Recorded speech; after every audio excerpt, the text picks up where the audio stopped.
Oba! Mais um Aliadas no ar e nós estamos na TV, estamos em várias plataformas digitais e isso porque hoje a tecnologia está por todos os lados, ela faz parte da nossa vida de várias formas e inclusive nos causando alguns problemas também. O que importa é que a gente precisa sim falar sobre tecnologia e inovação, porque é disso que se faz hoje também a nossa vida real. E é por isso que estamos aqui com um time de especialistas para tratar de algumas questões muito contemporâneas relativas a esse assunto. O delegado Emerson Wendt, falei certo? Falou. Viu? Porque ele me ensinou que é como Klimt.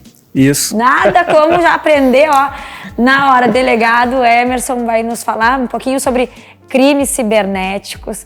A doutora Gabriela Coelho, especializada em direito digital.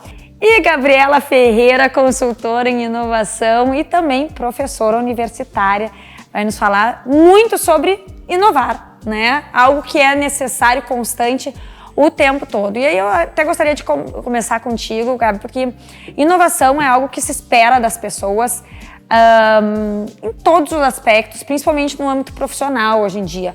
Porém, tem quem diga, quem culpe isso, a inovação e a tecnologia por muitos dos nossos males atuais. Na verdade, bom, obrigada pelo convite para participar aqui de novo, voltar não neste programa, né, mas já conversamos algumas vezes e prazer estar com esses especialistas aqui da área. E primeiro dizer que inovação não é só inovação tecnológica, né? Possivelmente hoje a gente vai estar falando mais de inovação tecnológica, mas inovação não é só tecnológica, né? Inovação é fazer algo diferente e transformar, esse é o conceito de inovação em qualquer âmbito. E claro que a gente fala muito no âmbito profissional, porque isso é uma fonte de competitividade para as organizações, né? Empresas e todo tipo de organização. E quando a gente fala de tecnologia, e claro, né, pós 2020 nós estamos imersos na tecnologia, que também já era uma tendência, a gente apenas teve um empurrãozinho, né, as tendências foram aceleradas, então tudo é digital, e no futuro tudo vai ser phygital, né, que é uma mistura aí entre o digital e o físico, exatamente. Então a gente não vai voltar mais para 2019, como eu digo, né? Não existe mais isso, a gente vai evoluir. Agora, claro, como todas as mudanças, elas têm sempre o outro lado, né? E aí a gente acaba tendo problemas, desafios, enfim, de questões tecnológicas, mas não é causada pela tecnologia, né? É causada pela pecinha, aquela que está atrás da tecnologia, que é o ser humano, o né? Ser humaninho que está ali, o ser humano ou com a mente do bem ou a mente do mal. Exatamente, né? A tecnologia, ela não é a causadora, né, desses crimes ou dessas questões. Quem causa isso é o ser humano, né? Então, sim, vamos usar a tecnologia e a inovação para o bem, né? Que precisamos muito. Se precisamos. E é aquela história, né? O mundo digital, na verdade, ele é um mundo real, porém ele não é físico. E aí entra o termo que tu falaste, Gabriela. Mas como a gente tem percebido o crescimento desses crimes e golpes pela internet e como a gente percebe que estamos vulneráveis, porque é relativamente novo. Então, delegado, eu te pergunto, como lidar com isso? Estamos todos sujeitos a isso, né? Na verdade, a internet, obrigado pelo convite também, prazer estar aqui com vocês. A internet ou a tecnologia não existe 100% de segurança de maneira nenhuma, assim como o fato da gente escolher sair para a rua, a gente está sujeito a ser atropelado, ter um acidente de trânsito, eventualmente ser assaltado. Na internet isso se multiplica astronomicamente, né? Porque a gente tem bilhões de possibilidades. O que os criminosos fizeram, aproveitando a pandemia, isso que a professora Gabriela falou, é justamente migrar. Tanto é que a gente teve um crescimento nos últimos 2 anos de quase do triplo de ocorrências de estelionato. E aí a gente vê as mídias sociais, que é essas que a gente utiliza diuturnamente. Então, se nós colocamos a informação da quantidade de familiares que nós temos, então ele interage com uma vítima, ele sabe que tem irmão, tem tio, tem filho, tem filha, os nossos telefones, o telefone do meu pai, da minha mãe, e ele utiliza isso contra nós. O objetivo dele é vantagem financeira. Uma falha tecnológica comum que nós utilizamos hoje em dia, a não existência do duplo fator de autenticação nas redes sociais. Isso é o básico, mínimo de segurança que as pessoas têm que fazer. Sim, seria o básico, porque hoje não existe só a questão da senha. É uma espécie de contrassenha, que é o duplo fator de autenticação, e que ele seja aquilo que a gente diz, num telefone seguro. Por isso que a gente orienta hoje em dia até a pessoa assim, eu tenho o meu telefone, aquele que eu vou para a rua, de preferência que ele não tenha um aplicativo de banco, que ele não tenha um aplicativo de fintech ou algo que envolva a parte financeira, que isso fique vinculado a um telefone que fica em casa, justamente para ter um momento de interação. Olhando para o delegado e quase chorando aqui, pensando tudo que fica no meu telefone que eu vou ter que apagar e tirar. Não, mas não é isso. Isso é uma segurança extrema, por assim dizer. O que a gente diz hoje em dia? Tive o celular furtado, roubado, tive minha conta do Instagram hackeada, qualquer coisa assim, a primeira coisa que a gente faz não é nem o registro de ocorrência. A primeira coisa que a gente faz é contatar a administradora do cartão de crédito, o banco, e pedir para bloquear as informações, mesmo que depois eu tenha que correr atrás para desbloquear.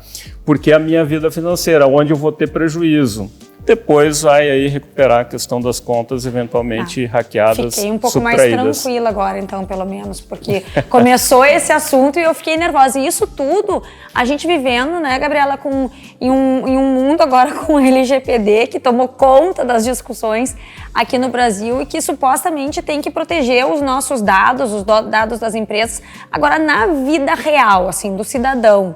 E também vamos falar nas pequenas empresas que não contrataram os grandes advogados para fazer toda uma alteração de sistema. Como é que se aplica a LGPD na prática? Bom, primeiro, obrigada, é um prazer estar aqui contigo, um prazer estar dividindo aqui o espaço com vocês, Emerson e a Gabriela. É um desafio grande, né, Ali? Porque o que acontece? A gente tem uma legislação que tem o objetivo principalmente de proteger os dados pessoais dos titulares, pessoas físicas. Todos nós estamos protegidos, supostamente, por essa legislação. Qual é o grande problema com isso? A gente tem uma inovação muito forte de um lado e a gente tem do outro lado o pessoal ali que está tentando fazer coisas que não são as mais alinhadas ao que a legislação espera. Vocês viram que até o posicionamento, né? Então, estava já pensado para ilustrar para vocês a nossa realidade no Brasil, no mundo. É exatamente isso. Então, o que a lei ela traz? Esse direito do titular de dados, nós, pessoas físicas, sabermos e termos o conhecimento do que está sendo feito com os nossos dados. Então, Gabriela, eu tenho o direito de qualquer empresa chegar e questionar. Vocês têm dados a meu respeito? Que dados vocês têm? E este é um direito que nós temos a qualquer momento a possibilidade de executar e de exercê-lo e solicitar. Bom, qual é a contrapartida dessa empresa? Ela precisa dar essa informação. Ah, mas então, Gabriela, tu está querendo dizer que as empresas não podem mais usar os dados das pessoas porque só com autorização? Não é isso. Elas podem e, obviamente, seguirão usando. A gente tem várias questões, como obrigações legais, contratos, outras obrigações que sustentam a utilização desses dados. Porém, o que acontece? Os próprios dados que nós, titulares, deixamos nas redes sociais, como o Emerson acabou de dizer, são dados que se tornam públicos. E esses dados são usados tanto por criminosos, como também por empresas. Então, o que uma empresa de pequeno porte, como tu me questionou no início, deve fazer? Ela, obviamente, ela não tem condições de fazer um super programa de proteção de dados, mas eu sempre digo que não é esse o problema. O grande ponto é, organize o seu banco de dados, saiba o que está coletando. Então, eu preciso coletar dados desnecessários para eu fazer um simples cadastro. Eu preciso te pedir 1000 coisas, eu preciso realmente desse teu cadastro para prestar o meu serviço, eu consigo enxugar e solicitar o mínimo possível. Então, restringir os dados coletados, organizar, deixar todos esses dados de uma forma acessível e, principalmente, atender os titulares de dados, né? Então, nos pedidos que forem feitos, atender dentro do prazo legal, que é de 15 dias, tá? Então, esse é um ponto importante. As pequenas e microempresas tiveram uma flexibilização e elas podem responder em prazo dobrado, mas isso não afasta a responsabilidade. Mas o que é atender os titulares de dados? É dar retorno? Dar esse retorno. Então, esse pedido, eu quero saber, eu chego aqui, numa empresa qualquer e questiono, eu preciso ter um canal de atendimento a esse titular de dados. Eu gosto de fazer uma comparação que ela talvez fique mais clara. A gente teve lá atrás o CDC. Quando o CDC entrou, foi meio que o Código de Defesa do Consumidor, para quem não conhece tanto essas siglas que o direito gosta de usar, mas o Código de Defesa do Consumidor, quando ele entrou, ele gerou assim um impacto muito grande nas empresas. Todo mundo dizia, nossa, isso é inviável, não tem como fazer e tal. O que aconteceu? Hoje em dia, isso é algo absolutamente normal, corriqueiro. Todas as empresas sabem que tem que cumprir, é uma coisa banal, digamos assim. Não estou dizendo que todas cumpram, mas é algo que todo mundo conhece. Por que o CDC vingou? Porque o consumidor exigiu. E aqui é a mesma coisa. O titular de dados é quem vai exigir a transparência com o que está sendo feito com os seus dados. Então, nós temos que ter este canal e a lei obriga isso. Então, como que eu acesso uma empresa? Essa empresa ela precisa colocar um e-mail de contato no seu site, ou eu não tenho site, eu tenho só um Instagram. Eu tenho que ter algum canal, um e-mail, um telefone, enfim, que deixe acesso, que é o famoso encarregado pela proteção de dados, o DPO, que a gente ouviu falar. E aliás, né, por favor, deixem seus contatos, porque eu tenho cansado de ver empresas que a pessoa procura e não deixa telefone, não deixa forma de contato. Eu, particularmente, acho muito antipático e agora, ainda por cima, já tem mais essa obrigação também para ficar alinhado com a LGPD, que vale a pena, vale a pena não, tem que saber o que é. A Gabriela já está explicando aos pouquinhos. E aí eu passo a bola para outra Gabriela aqui, para perguntar, existe espaço para inovação em um mercado tão que vai também encontrando suas restrições? Como é que se aplica aí essas mentes inovadoras, Gabriela? Sim, com certeza, né? E o grande desafio da inovação é esse, né? É justamente encontrar soluções porque a inovação, além de ser transformação, como eu tinha falado antes, é isso, é apresentar soluções para demandas que existem. Então, e sejam elas demandas das pessoas, dos consumidores, né, que têm necessidade, como agora lembrando lá o antigo, né, já é antigo o Código de Defesa do Consumidor, embora às vezes não cumprido. Já é antigo, mas já é antigo, né? Então, isso foi uma espécie de inovação, porque foi a partir de quê? De uma demanda que existia da sociedade, do consumidor, de ser respeitado nos seus direitos. Né? E como é que eu vou resolver isso? Às vezes, uma inovação não é um produto, né? Não é um serviço, é uma legislação. E é tanto do ponto de vista do consumidor, nesse caso, como do ponto de vista dos próprios governantes, das empresas, enfim, né? E aí, mas é muito difícil eu atender às questões da LGPD. Bom, como é que as empresas vão fazer isso? Vai surgir inovação para fazer isso também. Sistemas que façam isso, serviços direcionados para isso. Então, tudo é inovação, né? De todos os lados. A inovação está aí para isso, para trazer soluções, para resolver problemas, para atender demandas, né? Aí é a utilidade da inovação. E os criminosos também inovam, né, delegado? Então eu vou pedir para a gente encerrar esse papo.